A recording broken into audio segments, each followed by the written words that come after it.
Hello and welcome to a new project for 2019. First off, I'd just like to say a big thank you to all the views, the likes and the comments, especially since the last video, and to everyone who's subscribed since then, following the channel. Everything is very much appreciated. So what's this project going to be all about? Well, the beginning and the titles might have given you some clue to what I'm going to try and do. It's based on a number of factors. First off, I've especially been interested in then and now photos, past and present, especially historical ones.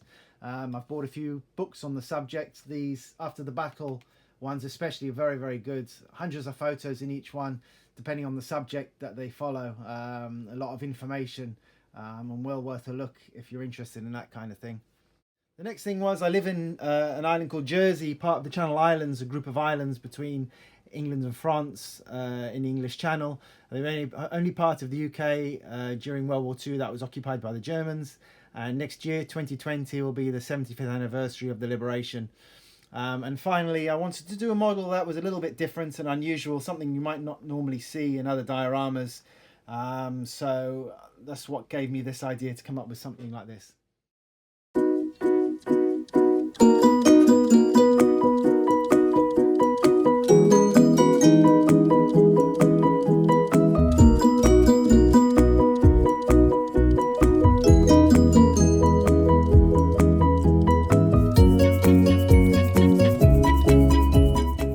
Okay, so this is the piece of wood now that's going to be keeping me busy for the next few months or so.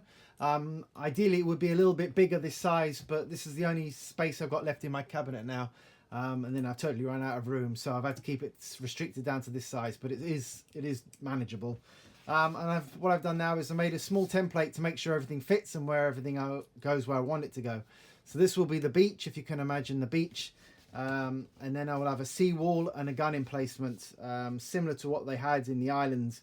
It's my own design, not exactly one that was here, but it's taking a few ideas from a few gun emplacements that are dotted around the island still.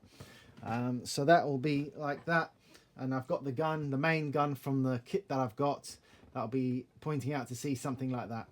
And then from there on, I'll have some German soldiers manning the gun emplacements, some sentries.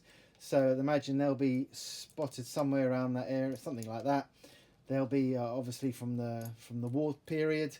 I've got one cameraman, German cameraman, and he'll be filming a couple of the slave labourers who were used to build the gun emplacements, the sea walls, and general labour around the islands during the war. So he'll be filming them. This will be partly constructed, and then to blend in the present time, there'll be a couple of people on the beach, and then a couple of small children I'll have from MK35. They'll be sitting on the sea wall, and then finally coming along the promenade will be a guy on his mobile phone. So that, it sounds a bit weird, but the idea is that the Germans and the slave labourers and everything that was there during the war will be painted not in colour but in a black and grey and white colour. So they look like from a black and white photograph. And all the people in the present day, the people on the beach, the two children and the guy with his phone, they'll be painted in normal colours. So you'll have the two contrasts between a black and white photo and a colour photo, and it looks like they're blended together to form the past and the present, if that makes sense. Obviously, as things develop through this video and as things come along, might make a bit more sense. So these are some of the kits and the models I'll be using for this project. These are the ones that I've got already before I started anything. So just a quick run through them. Firstly, for the defence of the bunker, the main gun itself, I'll be using Trumpeter's 15cm field howitzer. On the island they had many different weapons and defence systems, anti-aircraft gun, flak guns, 88mm obviously, but this was one of the main guns, or similar to one of the main guns that they would have used on the coastal batteries, as close as I could get to what we had or what was there. So that one I'll be using obviously without the limbers. That will become useful in another project another time. The gun will just be freestanding, but that's a nice kit to use. I also got given this, which is Dragon's field howitzer gun crew, and the good thing about that is it comes with the equipment and the shells that we use. So again, they can be used as details on the bunker itself. The crew, I don't really need the crew so much. Obviously they're not going to be loading, they're just going to be guards on sentry duty, but I'll probably use one of them. The figures can be, poses can be changed, they're interchangeable. So I'll no doubt probably use one of those since I've got the kit. And then the other guards on duty, I've got Master Boxer's watchtower. I've used these two in the past on another Dio in their winter uniform, so for this one I'll use the other two guards as such. The poses are ideal for what I need, just sentries on duty, but I'll probably change the heads to Hornet heads, since Hornet heads has got a lot more detail. The crispness of the finish is much better. So those are the Germans I'll be using. And then the fourth one I'll have on the model will be this one. I thought since there was a lot of video and photos taken at the time of the occupation, this guy would be ideal. He's from Bravo. I haven't used this company before, but he's quite a nice little kit, and he's going to be filming the workers constructing the defences. So again, a nice little detail there. Talking of the workers, they'll be from MK35, which will be these two. I've used both of these before in previous dios. This guy with his barrow, he had I've built up his barrow before to be holding something a bit stronger, and this one he'll be having sand in his, so I'll have to build up the sides. And the other guy soaring, again, his that blends in really well with the defense work and the woods construction. So he'll be building along with his friends. I'll change the heads definitely on this one because this guy is quite an old bloke, so that'll be changed, and maybe this one as well on the guy with the barrow. I've got these from Hornet heads. I had these in stock and they look a little bit more depressed, a little bit more prisoner like, so they might suit the scene a bit better. And then for the modern sides to begin with, I've got these two. This is from MAME, just a regular park bench that would be seen around the beaches, and this is from Black Army Models, and a guy with a mobile phone walking along, so you can't get much more modern than that.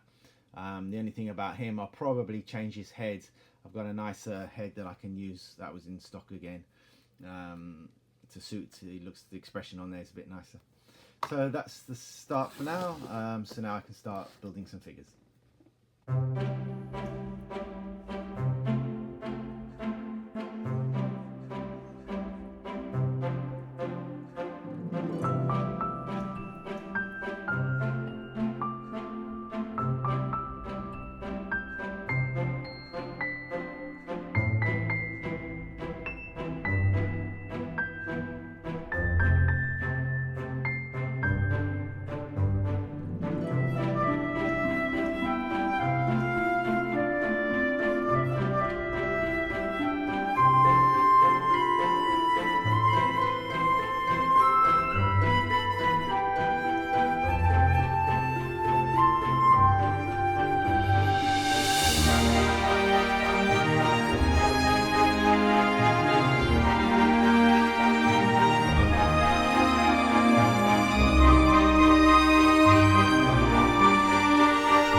Okay, so now that the gun has been made up, I've got a better indication of the size, and as I guessed I might have to, I've had to make a bigger template for the gun emplacement. This was the original size, which I kind of hoped it would fit in, but I didn't really think it would. It looked a bit too small. So this is the bigger version. It takes up a little bit more of the beach, but apart from that, it leaves a lot more, as much detail on the back for the present day cycle track, and this will be where the forced labourers will be working. And so the gun itself will give you, again, a bit more indication of how it's going to look. Will be something like that. This will be the entrance to the gun emplacement, with the higher walls going all the way around, the bunker just to the right. Taking ideas and taking notes from what was built during the war and where I've been recently, just to get an idea of how I want it to look. So I'm pretty happy with how that's going to be now. In terms of the foam arrived this week, and this is the kind of stuff that I'm going to be using to try and create it. Hopefully I haven't bitten off more than I can chew with the size of this. So this is 75 millimeters thick, roughly 300 millimeters square. I wasn't sure again what size I would be using, so I bought 3 sheets. This is a bit narrower. This is 50 mil, and this is 25 mil. Between the price of those 3 sheets, you're talking roughly £7, £5 and £3, so they're pretty cheap, about £14 altogether. And as it happens, this will be roughly the size of the sea wall will be going up from the beach. So there'll be steps going up here. The gun emplacement will be on top. Again, with higher walls, something like that. The walls will be higher, the gun on top. So it gives me a rough idea of how much height I'm going to have altogether over the size of the dio. So now that's all sorted, I can go back down to the beach, just close to where I live, take some photos and get some rough idea of how I want it, the design and the layout to be.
Okay, so this is where we're up to right now. As you could just see in that last previous video clip, I've decided to raise the walls of the bunker using another 1 centimeter of foam just to give it a bit more of a defensive look. This guy is not going to be used on the model, but you could see that the wall is a bit higher. It was a bit low before, so it looks a little bit better. Then the idea is eventually will be to cover everything that will be concrete using AK's concrete texture. I haven't used the product before, but I've used a lot of AK's products in the past, and they're usually really pretty good. So looking forward to covering everything with concrete and give it a nice little bit of detail on that. this just to show you this, although this top piece is now glued and the bottom is glued, it's still separate. And the idea is I can work on this piece and the top, and then I can work on this piece without it being too difficult. And then once they're almost complete, I can permanently stick them together. One oversight I did have slightly, at the back of the bunker, although they got this steps going down inside it, there's no back door to it. As you can see here, some of the bunkers along the seafronts have got rear doors.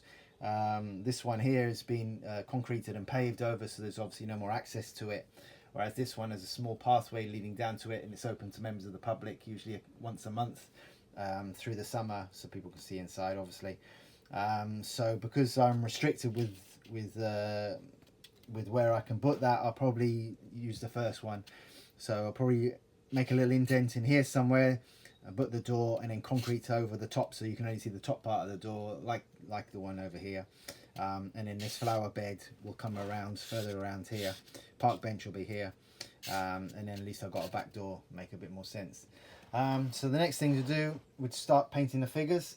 I've given him, he's about 80% painted. Obviously he painted his trousers and his belts, shoes and his shirts. I've just got the head and the hands to do in the flesh colours. He's going to be obviously modern day, so he'll be in the colours, he'll be somewhere around that area walking along the cycle path. And then these two guys, obviously from the 40s, one of the German sentries and one of the forced labourers. I could start working on them using black and white photos rather, and to get me some ideas of the shades of the greys that I'm going to be using on them, because obviously they're from the first period of time.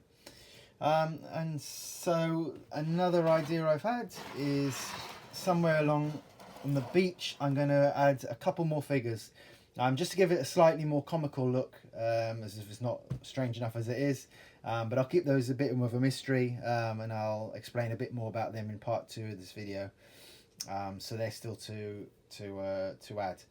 So talking of parts, coming to the end of this part now, establishing the scene and the scenario and the dio and everything. I'm happy with how it's turned out. Cutting the foam was pretty straightforward in the end. The smaller pieces of foam was quite easy just to use a craft knife straight away, but the deeper ones, like the 7.5 centimeter foam, all I just did was heated up a cheap craft knife with a blowtorch, and as you can see it just goes through like butter. A knife through butter. It's really easy to cut. It gives it, some of the edges, a really nice finish as well. So that was pretty straightforward. A couple of things I wasn't too happy about or wanted from the initial model. I would have liked a bit more beach along on the front here. Like I say, I've got some figures to go on there. Really nice to have a bit more of a shoreline, and the idea was also to have a little bit of the sea as well coming in, but there's no chance of that because there's just not enough space now. There's enough room, but it would be nice if they had a bit more of a beach. And again, around the sides I'd have liked a little bit more space, especially behind at the back. But again, restricted by the size of the baseboards. The bunker was the main concern, so that's all been that's happy with all that, and that all fits in place. So now I can start working on the figures.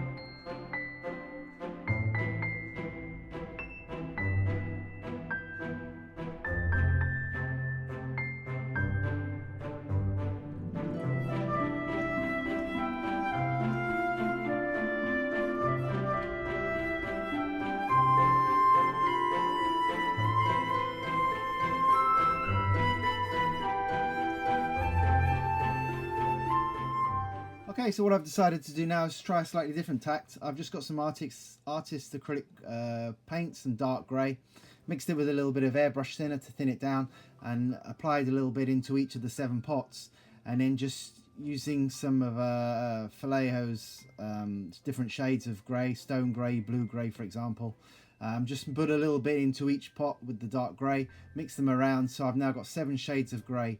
And the idea of that will be that I'll just use these 7 shades on all of the figures from the 1940s era.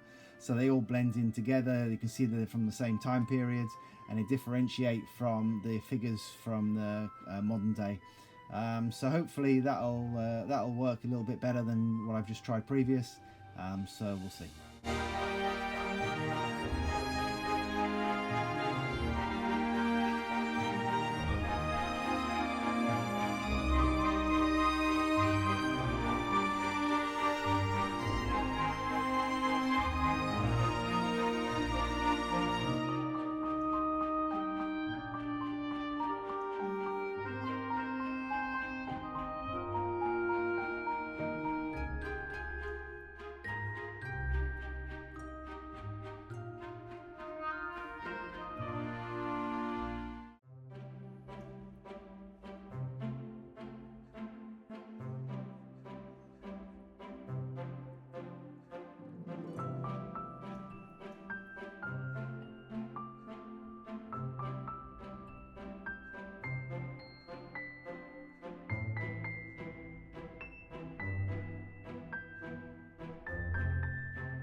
Okay, so I'm just about finished now, this first part of the video, part one of building this model.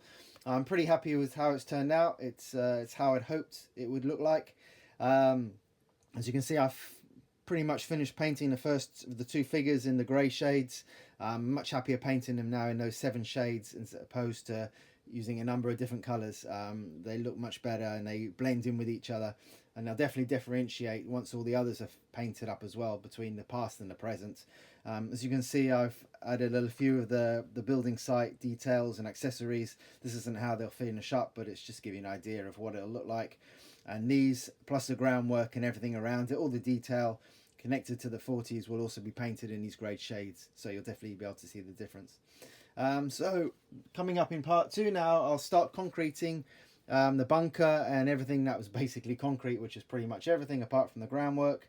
I'm using AK's product. I'm looking forward to trying out how that turns out. I'll start painting the gun, the main gun, work on quite a few of the other figures now, start painting them up, ordering the rest of the figures that I'm going to add to this, and that should keep me busy for now. And also starting on the seawall as well, which again will be painted in the grey shades because it's from the 40s. So I'd just like to say thanks very much for watching. Anybody who has any comments or ideas or advice you could give me, it would be appreciated. And we'll go on to part 2.